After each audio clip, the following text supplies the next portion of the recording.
My name's Mikaela. I'm from Finland, so I'm a Finnish citizen, but I was born in Germany, in Neuwied. I didn't live there for long, so I don't have anything fun to say about that. But yeah, I'm a huge fan of Finland, return there every year.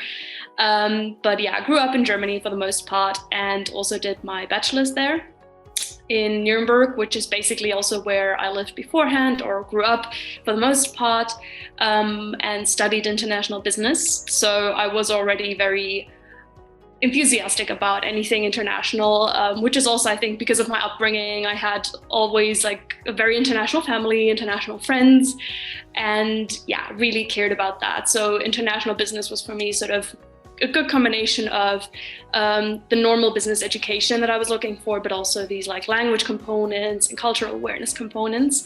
And yeah, but I did know that like after 2 or 3 semesters into my bachelor, I did realize that I wanted to study somewhere else for my master's and also wanted to work in between bachelor and master somewhere else than Nuremberg. So first of all, after my bachelor's, I stayed in Germany and moved to Berlin to work in a fintech startup. That was very cool. So I worked in product management, and yeah, it was fun because I got to sort of create these websites and systems that people would use day to day, but I didn't really get to make any strategic decisions or didn't even get an insight into, why are we expanding into this region or why are we focusing on this product category? But that was actually what I was more interested in. So I did realize that while I didn't know that I wanted to go back to school, I then realized, okay, strategy was something that I was looking for. So strategy and international business was naturally sort of the perfect combination. Again, my interest into international and then the strategic component, and it sort of merged both perfectly fine. I was also thinking about studying in France or UK, somewhere completely different.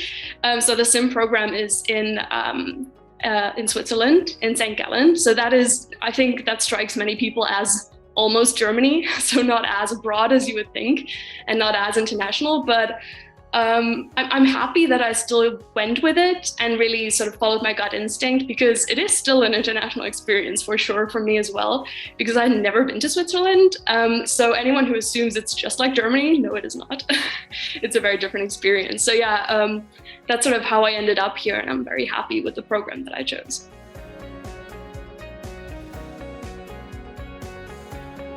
Yeah, I think it's a hard decision to make because there are so many programs out there, especially if you look on an international scale. The whole world is open to you. So you could study business anywhere, and there are so many business schools. I don't even know how many. So obviously it's an easy way to start with rankings, which is obvious with the SIM program. It does have a really good ranking and has had one for many years. But I don't think that should be or was a deciding factor for me, even though one needs to say, obviously, that it has good ranking for a reason, and the reason is what is interesting, right? So you have such driven people there, and they are very much open about looking for people who are interested not only just in doing a business education, but also social aspects. So we have also this project abroad, the social project that we organize, and also talk a lot about, what purpose do we follow and what do we really want to do with our education? What is our end goal? Do we really just want to do this for ourselves? Or do we want to have some sort of impact on the world with the work that we do? And because they talk so much about this and also openly were looking for students who were interested, I thought, okay, that is just what I'm looking for. And I think that other people were attracted to that might be a little bit like me. So yeah, I think it's important to look for something that really speaks to you and your values.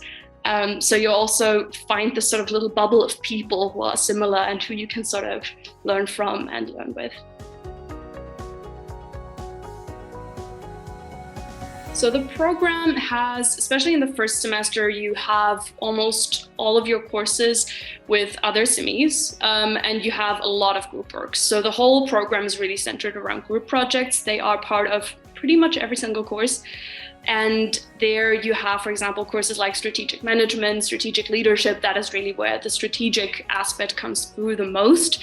But it is also a subject that, for example, we have a course called Research and Management, which is about, how do you do scientific research, but even there, the strategic component is part of the topics that we look at. So it's kind of this layer that is over many courses, and then there are some that really are about strategy.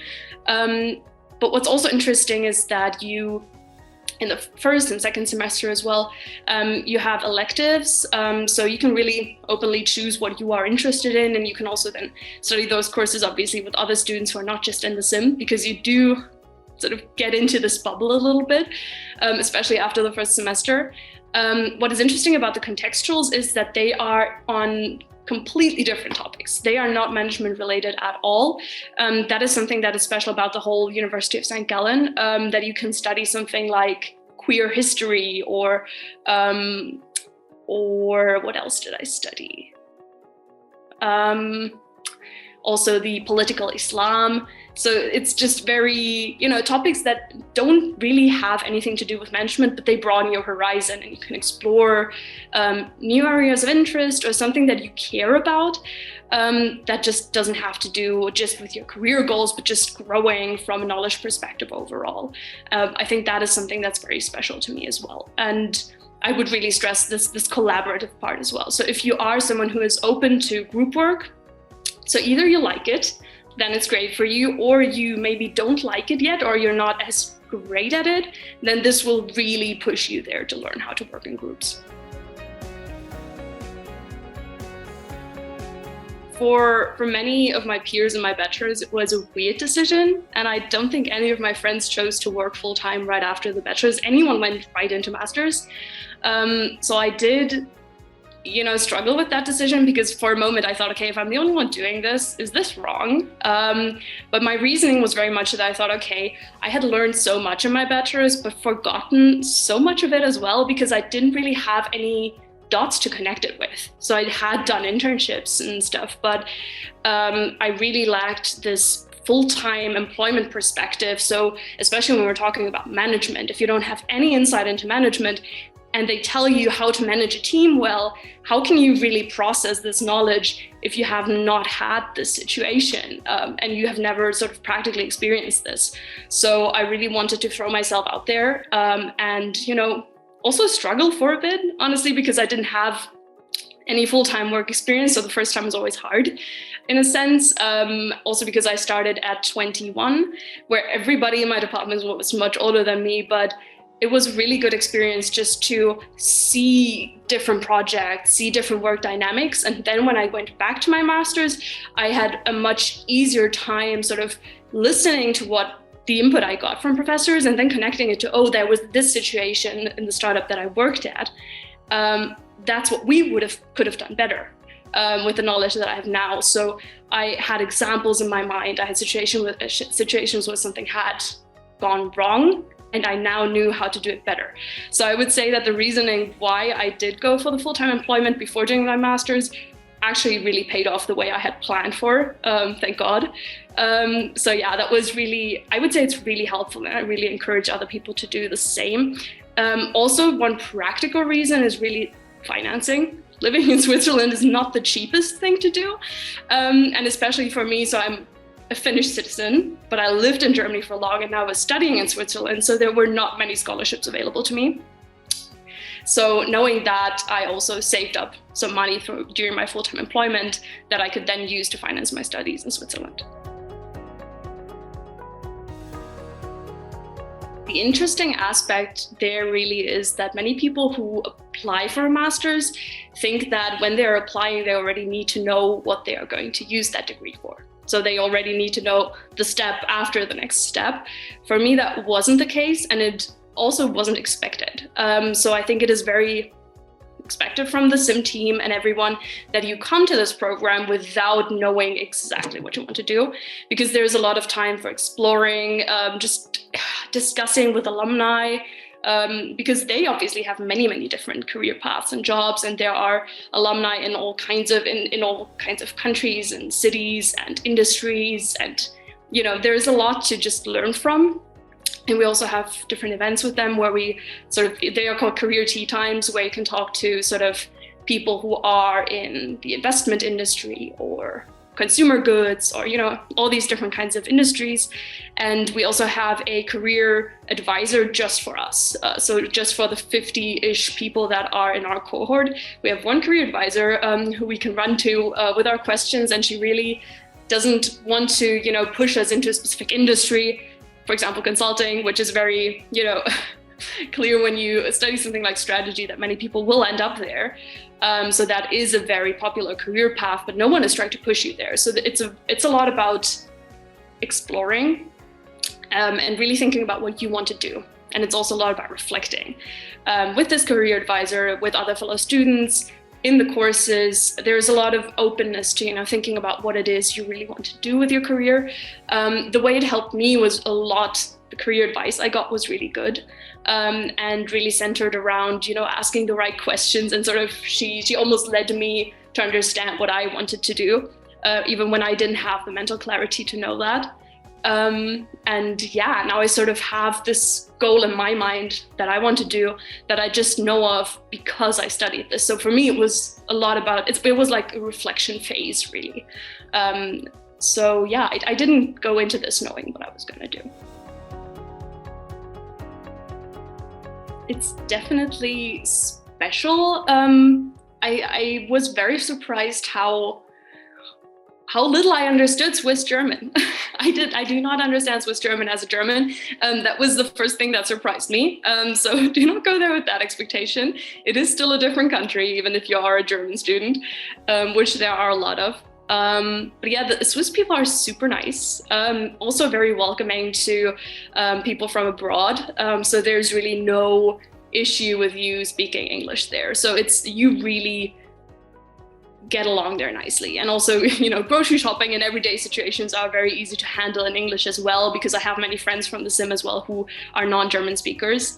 So that's very nice and a positive surprise. But also when you are in the sim specifically, there are people from all over the world, from different continents. And I think it is very hard to compare with the overall experience of studying at the University of St.Gallen, because there are mostly German-speaking students.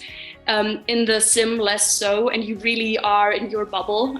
So my experience, I would say, is very, very much marked by the sim and by this international exchange with people from everywhere. I think I have changed in that I have reflected a lot on myself. So anything that I thought I was good at, I got to, I was challenged at and realized, oh, there's a way to go. And then I also realized my strengths, because you oftentimes, especially when you go into a challenging program where you have to have a certain GMAT to get in, or you have to have a certain GPA to get in, you oftentimes think, oh, what if I'm the stupid person there? What if everyone is smarter than me? But I think once you are there, you realize that everyone has different strengths and different things that make them themselves. And I think that was also really good for my confidence, realizing that I have a lot that I bring to the table, even in a round of people who are all very smart and very driven. And I think that was a very good experience for me. And also again, there's a lot of group work going on. So learning how to handle all kinds of situations, and also learning how to handle stress.